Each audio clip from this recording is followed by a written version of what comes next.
तो मैं अपने YouTube चैनल उज्ज्वल क्लासेस RTP पर पुनः एक बार मैं फिर आपका स्वागत करता हूं। बहुत सारे बच्चों ने कमेंट किया था कि आप गणित पढ़ाते हैं लेकिन थोड़ा बोर कर देते हैं, लेकिन उन बच्चों का क्या पता कि मैं मैथ को म्यूजिक बना सकता हूं और आदमी को औरत बना सकता हूं, बच्चे को लड़की बना सकता हूं और जो सब्सक्राइब नहीं करेगा उससे मैं सब्सक्राइब भी करवा सकता हूं। तो आप लोग ये समझते हैं कि मैं काफ़ी बोरियत कर रहा हूं, तो चलिए भाई आज मैं आपको एक कुछ सुनाई देता हूं, कुछ म्यूजिक बजाई देता हूं। चलिए भाई, तो मैं बजाने जा रहा हूं, सुन लीजिए आप भी।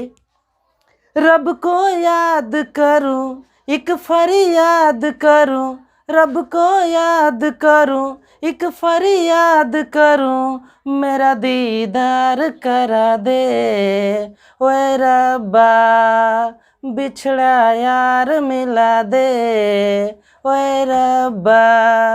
रब को याद करूं, एक फरियाद करूं, रब को याद करूं, एक फरियाद करूं, बिछड़ा यार मिला दे ओए रब्बा, मेरा दीदार करा दे ओए रब्बा।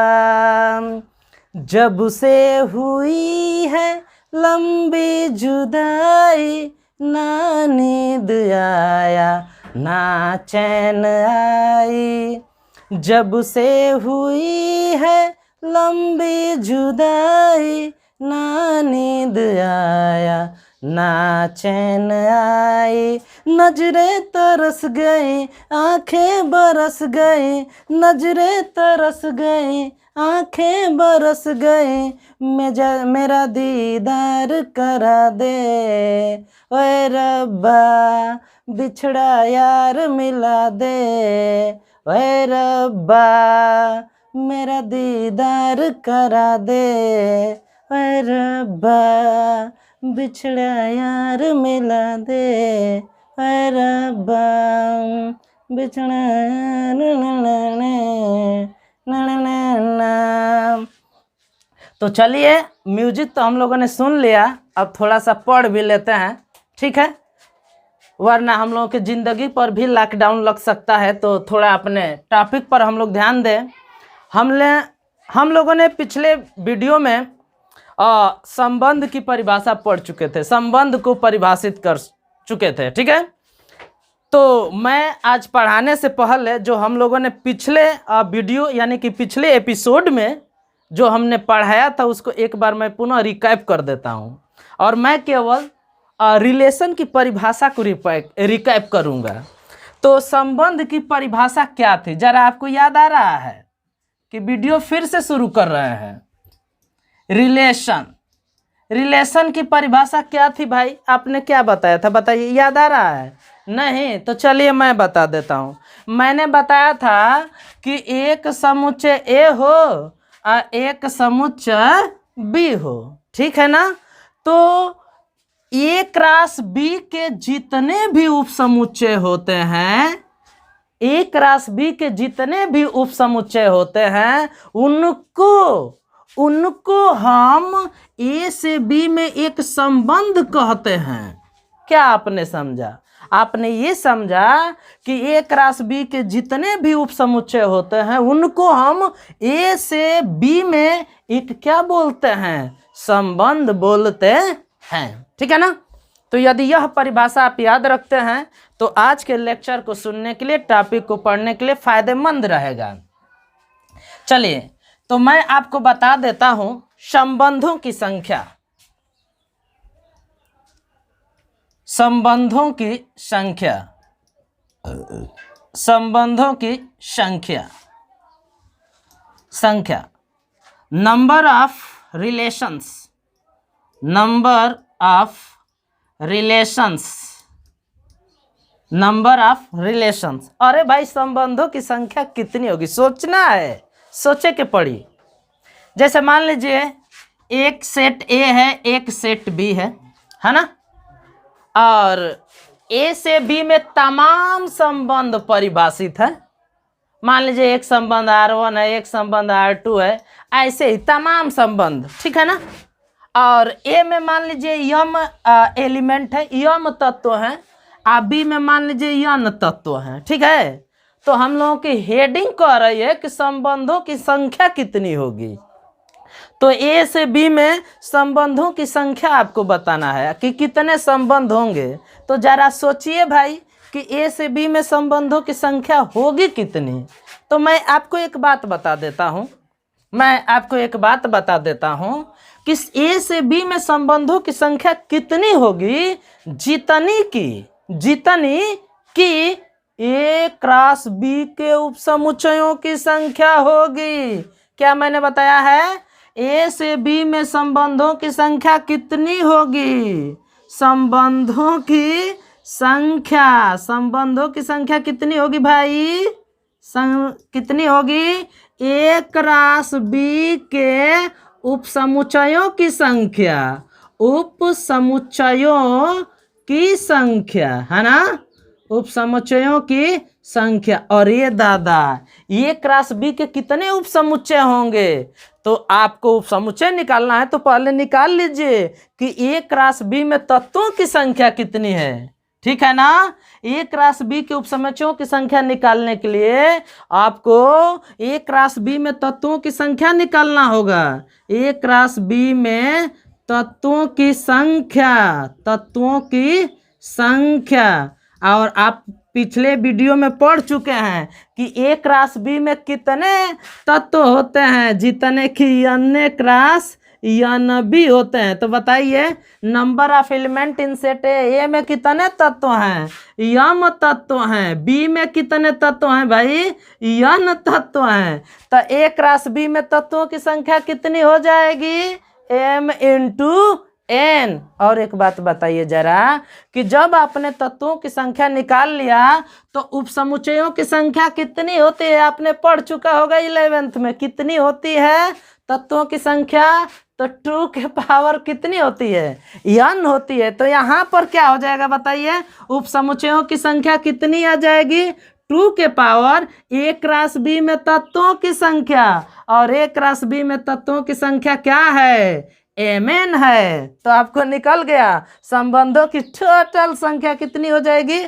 2 के पावर mn। तो क्या आपने समझा? संबंधों की संख्या आप कैसे निकालेंगे? मान लीजिए सेट ए है, एक बी है, इसमें m तत्व हैं, इसमें n तत्व हैं। इसमें तमाम संबंध हम परिभाषित कर सकते हैं ए से बी में, ठीक है ना। तो हमें संबंधों की संख्या निकालना है। ए में कितने तत्व हैं? m। बी में कितने तत्व हैं? n। तो संबंधों की कितनी संख्या होती है? जितना कि ए क्रॉस बी के उपसमुच्चयों की संख्या होती है। उपसमुच्चयों की संख्या निकालने की आपको क्या जरूरत पड़ेगी?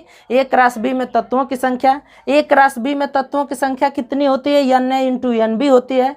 तो एन ए मतलब यम है और एन बी मतलब एन है।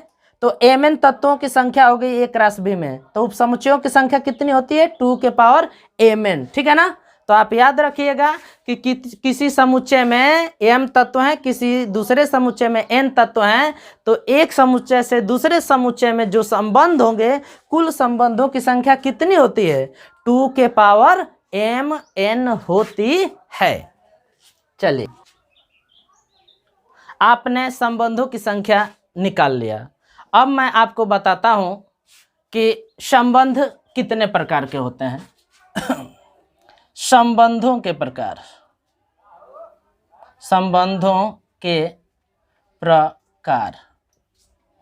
टाइप्स ऑफ रिलेशंस,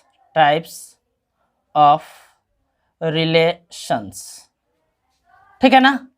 तो यहाँ पर हम 2 प्रकार के बल्कि 3 प्रकार के संबंध पढ़ लेते हैं। एक हम पढ़ लेते हैं रिक्त संबंध पढ़ लेते हैं, और यानी कि इम्पटी रिलेशन पढ़ लेते हैं। इम्पटी रिलेशन पढ़ लेते हैं। दूसरा हम पढ़ लेते हैं सार्वत्रिक संबंध पढ़ लेते हैं। यूनिवर्सल सेट पढ़ लेते हैं, यूनिवर्सल रिलेशन पढ़ लेते हैं, और तीसरा हम पढ़ लेते हैं व्युत्क्रम संबंध पढ़ लेते हैं,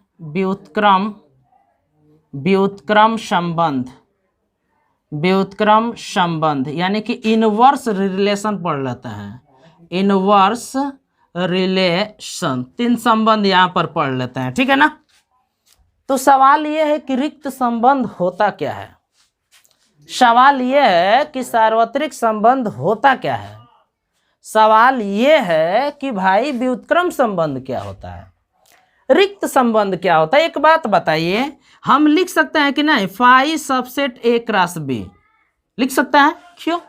क्योंकि आपने पढ़ा होगा, क्या पढ़ा होगा कि रिक्त समुच्चय सभी समुच्चयों का उपसमुच्चय होगा। पढ़ा भी होगा, सिद्ध भी किया होगा कि जो रिक्त समुच्चय होता है वह सभी समुच्चयों का उपसमुच्चय होता है। यानी कि phi subset A cross B हम लिख सकते हैं। अर्थात फाई जो है ए से बी में एक क्या होता है, एक संबंध होता है, संबंध होता है। और जानते हैं जब फाई ए से बी में एक संबंध है तो इस संबंध को हम क्या बोलेंगे, रिक्त संबंध बोलेंगे, ठीक है ना। और एक बात, सार्वत्रिक संबंध किसे कहेंगे भाई, सार्वत्रिक संबंध किसे कहेंगे। आप जानते हैं कि हम लिख सकते हैं कि A cross B subset A cross B लिख सकते हैं। कैसे लिख सकते हैं? क्योंकि आपने पढ़ा होगा, क्या पढ़ा होगा कि कोई भी समुच्चय स्वयं का उपसमुच्चय जरूर होता है। यानी कि ए सबसेट ए, यानी कि कोई भी समुच्चय स्वयं का उपसमुच्चय होता है। तो हम लिख सकते हैं भाई A cross B subset A cross B. इसका मतलब ये है कि ए क्रॉस बी ए से बी में एक संबंध निरूपित करता है, एक संबंध है, संबंध है। और जानते हैं इस संबंध को हम लोग क्या बोलते हैं, सार्वत्रिक संबंध बोलते हैं, ठीक है ना। तो रिक्त संबंध किसे कहते हैं भाई, हम जानते हैं कि जो रिक्त समुच्चय होता है सभी समुच्चयों का उपसमुच्चय होता है। अर्थात जो फाई होगा वह ए क्रॉस बी का सबसेट होगा। अतः फाई जो होगा ए से बी में एक संबंध होता है, A cross B subset A cross B होता है। अर्थात ए क्रॉस बी ए से बी में एक संबंध होता है। इस संबंध को हम लोग क्या नाम देते हैं, रिक्त समष्टि संबंध नाम देते हैं, सार्वत्रिक संबंध नाम देते हैं, ठीक है ना। सार्वत्रिक संबंध कहिए चाहे समष्टि। चलिए अब हम पढ़ते हैं व्युत्क्रम संबंध। व्युत्क्रम संबंध क्या होता है, व्युत्क्रम संबंध,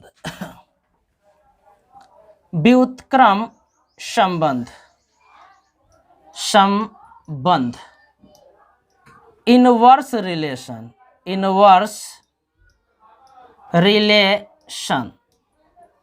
व्युत्क्रम संबंध क्या होता है, ठीक है ना।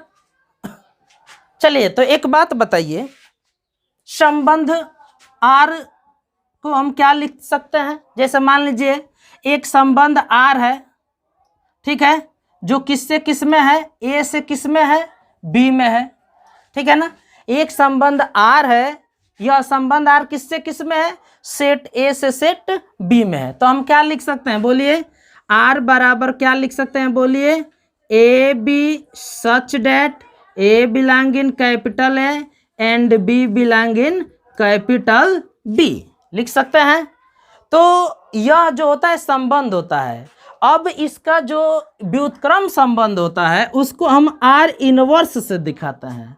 जो आर का व्युत्क्रम संबंध होता है उसको हम किससे दिखाते हैं, आर इनवर्स से दिखाते हैं। और यह इसकी डिफिनीशन क्या हो जाएगी, ये हो जाएगी B A such that A belong in A and B belong in B.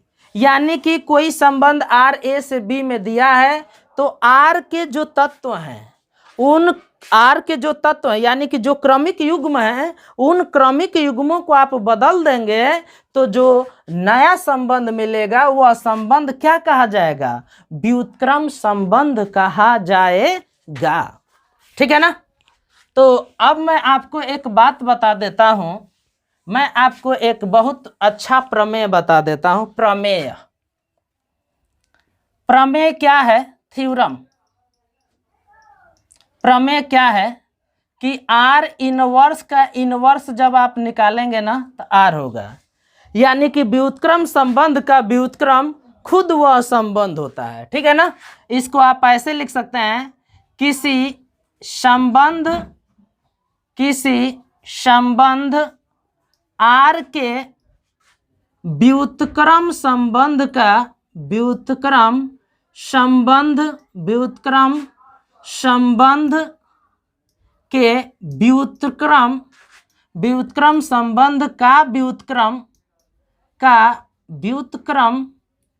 व्युत्क्रम स्वयं वह संबंध होता है, स्वयं वह संबंध होता है। ठीक है ना? बहुत अच्छा प्रमेय मैंने लिखा है, संबंध होता है। ठीक है ना? क्या मैंने लिखा है? आर इनवर्स का इनवर्स बराबर आर, यानी कि किसी संबंध आर, यानी कि कोई संबंध आर है, उस आर के व्युत्क्रम संबंध का यदि व्युत्क्रम संबंध निकालते हैं, व्युत्क्रम निकालते हैं, तो क्या आएगा? स्वयं वह संबंध आएगा, यानी कि स्वयं वह संबंध आर आएगा। ठीक है ना? तो इसको सिद्ध कर लेते हैं। उपपत्ति देख लीजिए, इसकी क्या हो जाएगा? प्रूफ देख लीजिए, प्रूफ देख लीजिए भाई। अच्छा एक बात बताइए, माना आर ए से बी में एक संबंध है, बी से ए से बी में एक संबंध है। आपने माना क्या है? जरा ध्यान दीजिएगा। आपने माना है कि आर ए से बी में एक संबंध है, तो कैसे लिख सकते हैं? ऑर्डर्ड पेयर के रूप में आप ऐसे लिखेंगे। ठीक है ना? आप गुण विधि में ऐसे लिखेंगे इसको, A B such that A belong in capital A and B belong in capital B. ठीक है ना? अब इसका आर इनवर्स निकालिए। आर इनवर्स क्या होगा बताइए? B A such that A belong in A and B belong in B. ठीक है? ये मैंने कैसे लिखा है? कैसे लिखा है बताइए? प्रतिलोम संबंध की परिभाषा से। आपने परिभाषा पढ़ा ही है, देख लीजिए पिछले। प्रतिलोम संबंध की परिभाषा से, प्रतिलोम संबंध की परिभाषा से, संबंध की परिभाषा से। ठीक है ना? तो आर बराबर यदि इतना है तो आर इनवर्स मैं कैसे लिखा हूं? बी ए सच डेट ए ही का तत्व रहना चाहिए, बी बी ए का तत्व रहना चाहिए, बस ऑर्डर पेयर को बदल देना, यानी कि पहले घटक को दूसरा घटक बनाना होता है और दूसरे घटक को पहला घटक, तो वह आर इनवर्स निकलता है। अब इसका इनवर्स निकालिए तो जरा, आर इनवर्स का, फिर इसका इनवर्स निकालिए तो क्या होगा? इस घटकों को बदलिए, ए बी आ जाएगा ना, सच डेट वो सेम सेट के तत्व रहेंगे, ए ही का तत्व रहना चाहिए और जो एलिमेंट बी है वह बी का ही तत्व रहना चाहिए। ठीक है? इसका भी कारण क्या है? प्रतिलोम संबंध की परिभाषा से। नहीं, आप प्रतिलोम संबंध आर इनवर्स का प्रतिलोम आर इनवर्स का इनवर्स होगा, और परिभाषा आप पढ़े हैं कि क्या करेंगे? ऑर्डर्ड पेयर को क्या करेंगे? उलट देंगे। ठीक है ना? अब ये बताइए यह क्या है? यह क्या है बताइए? आर इनवर्स का इनवर्स देख लीजिए, यह किसका मान है? आर का मान है। ठीक है ना? तो आपने इसको क्या कर दिया? सिद्ध कर दिया कि आर इनवर्स का इनवर्स जो होता है वो क्या होता है? आर होता है। ठीक है? चलिए, तो अब मैं आगे आपको बताता हूं द्विआधारी संबंध क्या होता है। द्विआधारी संबंध, द्विआधारी संबंध, द्विआधारी संबंध। ठीक है? बाइनरी रिलेशन, बाइनरी रिलेशन, द्विआधारी संबंध। यहां पर लिखा है द्विआधारी संबंध। ठीक है ना? यानी कि इस संबंध में आधार जो दोनों आधार होंगे वो एक ही होंगे, यानी कि आपने पढ़ा है कि दो समुच्चय होते हैं, यहां पर खुद एक ही समुच्चय होगा। ठीक है ना? तो उस तरह का जो संबंध होता है उसे हम लोग क्या बोलते हैं? द्विआधारी संबंध बोलते हैं। तो परिभाषा क्या हो जाएगी बताइए, दोनों सेट एक ही रहेंगे। तो आपकी परिभाषा ये हो जाएगा कि जो द्विआधारी संबंध होता है आर, आर का है द्विआधारी संबंध है, तो जो द्विआधारी संबंध होता है वह ए क्रॉस ए का क्या होता है, उप समुच्चय होता है। तो आप ये बता सकते हैं कि ए क्रॉस ए के जितने भी उप समुच्चय होते हैं वह क्या होते हैं, द्विआधारी संबंध होते हैं, कहलाते हैं। तो ऐसे परिभाषा दे देंगे, ए क्रॉस ए के जितने भी उपसमुच्चय हैं, जितने भी उपसमुच्चय हैं, उपसमुच्चय हैं, उपसमुच्चय हैं, उपसमुच्चय हैं, ठीक है, वे ए से ए में एक संबंध होते हैं, ए से ए में एक संबंध होते हैं, एक संबंध होते हैं, ठीक है ना, एक संबंध होते हैं, और उनको कहते क्या है, और वे बाइनरी रिलेशन कहलाते हैं, द्विआधारी संबंध कहलाते हैं, ठीक है ना। और वे द्विआधारी संबंध कहलाते हैं, द्विआधारी संबंध कहलाते हैं। तो आपने क्या समझा कि ए क्रॉस ए के जितने भी उपसमुच्चय होते हैं सब एक द्विआधारी संबंध कहलाते हैं। या और ऐसे परिभाषा दे सकते हैं कि किसी सेट से उसी सेट में, दोनों सेट सेम रहना चाहिए, यानी कि किसी सेट से उसी सेट में परिभाषित जो कोई संबंध है वह संबंध क्या कहलाता है, द्विआधारी संबंध कहलाता है। क्या मैंने बताया बोलिए, द्विआधारी संबंध किसे कहते हैं, तो किसी सेट से उसी सेट में परिभाषित कोई संबंध को हम लोग क्या नाम दिए हैं, द्विआधारी संबंध नाम दिए हैं, उनको हम द्विआधारी संबंध कहते हैं। या एक क्रॉस एक के जो भी उपसमुच्चय होते हैं उनको द्विआधारी संबंध कहते हैं, या एक क्रॉस एक के जितने भी उपसमुच्चय हैं वे ए से ए में ही एक संबंध होते हैं, अर्थात उसी सेट से उसी सेट में एक संबंध होते हैं, जिसे हम क्या कहते हैं, द्विआधारी संबंध कहते हैं, ठीक है ना। अब आगे हम पढ़ लेते हैं द्विआधारी संबंधों के प्रकार। तो चलिए अब आगे हम पढ़ते हैं द्विआधारी संबंधों के प्रकार, संबंधों के प्रकार, ठीक है ना। अब देख लीजिए types of binary relation, types of binary relation, ठीक है ना, टाइप्स ऑफ बाइनरी रिलेशन, ठीक है। तो चलिए इसमें मैं आपको बताता हूं बाइनरी संबंध कितने प्रकार के होते हैं। तो पहला हम लेते हैं स्वतुल्य संबंध, स्वतुल्य संबंध, संबंध, ठीक है, रिफ्लेक्सिव,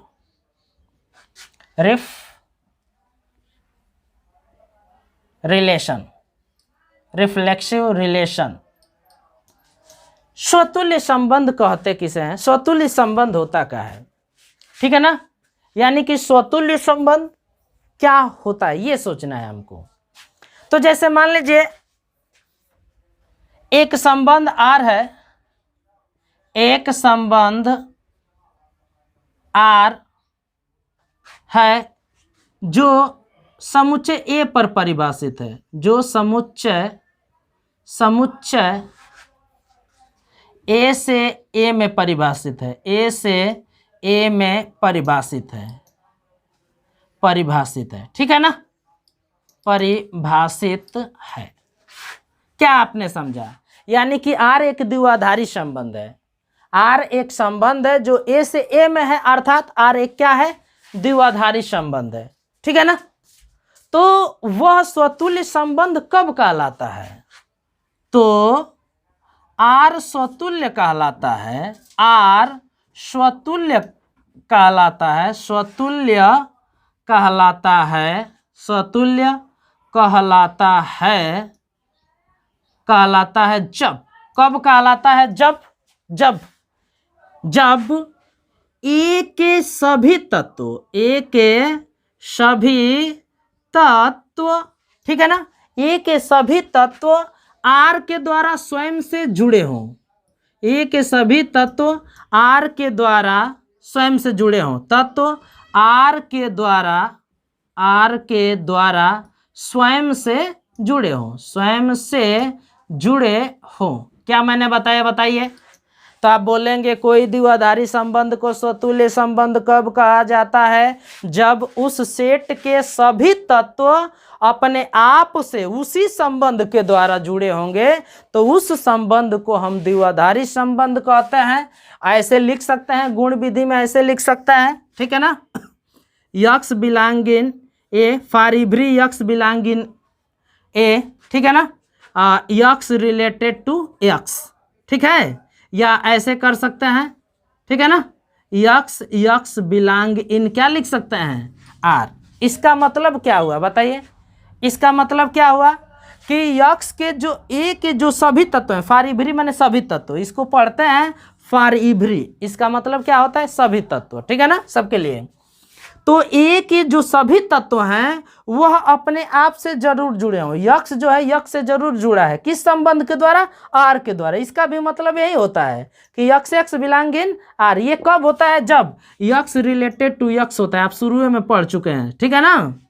तो ए के सभी तत्व जो भी, यक्स माने सभी तत्व जो भी हो, ठीक है ना, वह अपने आप से उस संबंध के द्वारा जरूर जुड़े हों।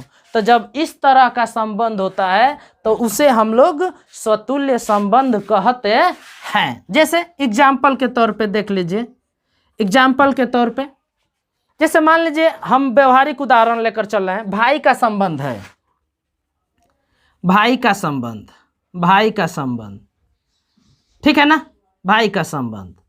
मैं एक सेट ले लेता हूं, मैं एक सेट ले लेता हूं, राम श्याम मोहन। राम श्याम और मैं क्या ले लिया हूं? मोहन। संबंध को मैं आर से दिखा देता हूं। तो अब एक बात बताइए, जो ए के जो सभी तत्व हैं, राम है, श्याम है, मोहन है, वह अपने आप से इस संबंध आर के द्वारा जुड़े हैं कि नहीं? बताइएगा, जरा सोचिएगा। क्या मैं लिख सकता हूं? बताइएगा, सोचना है आप लोगों को। सोचिएगा कि राम रिलेटेड मैं राम लिख सकता हूं, राम और राम। इसका मतलब राम राम का भाई है। क्या यह लिख सकता हूं? क्या सत्य है? राम का भाई है, राम का भाई है, ठीक है। वैसे ही श्याम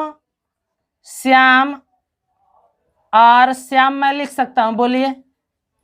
यानी कि श्याम का भाई है। क्या मैं लिख सकता हूं? बोलिए। ऐसे ही मैं लिख सकता हूं कि नहीं? बताइएगा। मोहन आर मोहन, सोचिएगा, मतलब का मोहन का भाई है। क्या मैं लिख सकता हूं? बोलिए। हाँ, लिख सकता हूं।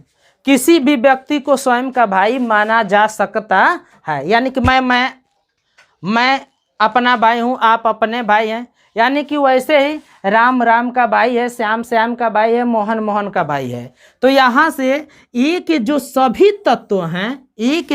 तत्व हैं, वह भाई के द्वारा, भाई संबंध के द्वारा अपने आप से क्या हुए हैं? जुड़े हुए हैं। अतः हम इस संबंध को क्या कहेंगे? बताइए। इस संबंध को हम क्या कहेंगे? स्वतुल्य संबंध कहेंगे, ठीक है ना। एक और उदाहरण ले चलता हूं, और अब मैं गणितीय उदाहरण लेकर चलता हूं, ठीक है ना। गणितीय उदाहरण लेकर मैं चलता हूं।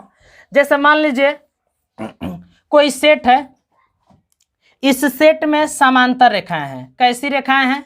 चाहे रेखाएं हैं, रेखाओं का समुच्चय है। ये रेखाओं का समुच्चय है, समुच्चय, ठीक है ना। ये रेखाओं का समुच्चय है। जो इसमें संबंध है, इसी सेट से इसी में जो संबंध है, वह संबंध मैं लेता हूं समांतर होने का संबंध, समांतर होने का संबंध, ठीक है ना। तो अब एक बात बताइएगा कि जो मैं आर लिया हूं वह स्वतुल्य संबंध होगा कि नहीं? बताइए। स्वतुल्य संबंध कैसे जानेंगे कि होगा? उस सेट के जो भी तत्व होंगे उसको देखना है कि अपने आप से उसी संबंध के द्वारा जुड़े हैं कि नहीं। यानी कि इस सेट में जितनी भी रेखाएं हैं, ठीक है ना, इस सेट में जितनी भी रेखाएं हैं, ठीक है, इनको हमें देखना है कि वह अपने आप से इस संबंध के द्वारा जुड़े हैं कि नहीं। चलिए, ए सेट में एक रेखा है, मान लीजिए L1, इस सेट में कोई रेखा का है L1, ठीक है ना, यह सेट रेखाओं का समुच्चय है, उसमें से मैंने एक रेखा लिया है L1, मैंने रेखा लिया है। अब यह देखेंगे कोई भी रेखा है, उसको मैंने नाम दे दिया है L1। यह रेखा अपने आप के समांतर लिख सकते हैं कि नहीं, बताइए। कोई भी रेखा स्वयं के समांतर होती है कि नहीं? होती है। कोई भी रेखा स्वयं के समांतर होती है, तो मैं लिख सकता हूं L1 समांतर है क्या? L1। इसका मतलब क्या हुआ कि L1 रिलेटेड का है L1, L1 जो है वह L1 से जुड़ा है। यानी कि हम इसको लिख सकते हैं L1 बिलोंग इन R, ठीक है ना। यानी कि इस सेट में जितने भी तत्व हैं, जितनी भी रेखाएं हैं, वह इस समांतर संबंध के द्वारा अपने आप से जरूर जुड़ी हैं। इसलिए यह जो मैं उदाहरण लिया हूं, गणितीय उदाहरण में लिया हूं, यह जो संबंध है वह क्या है? स्वतुल्य संबंध है। तो बस आज के लिए इतना ही। एक बार और मैं आपको बहुत धन्यवाद देना चाहूँगा कि हमारे सब्सक्राइबरों की संख्या 125 से अधिक हो चुकी है। तो अब आपकी भी बारी है, आप भी लाइक करें, शेयर करें, कमेंट करें और सब्सक्राइबरों की संख्या ऐसे ही बढ़ाते रहें। अपना प्यार दुलार हम पर बनाए रखें। धन्यवाद।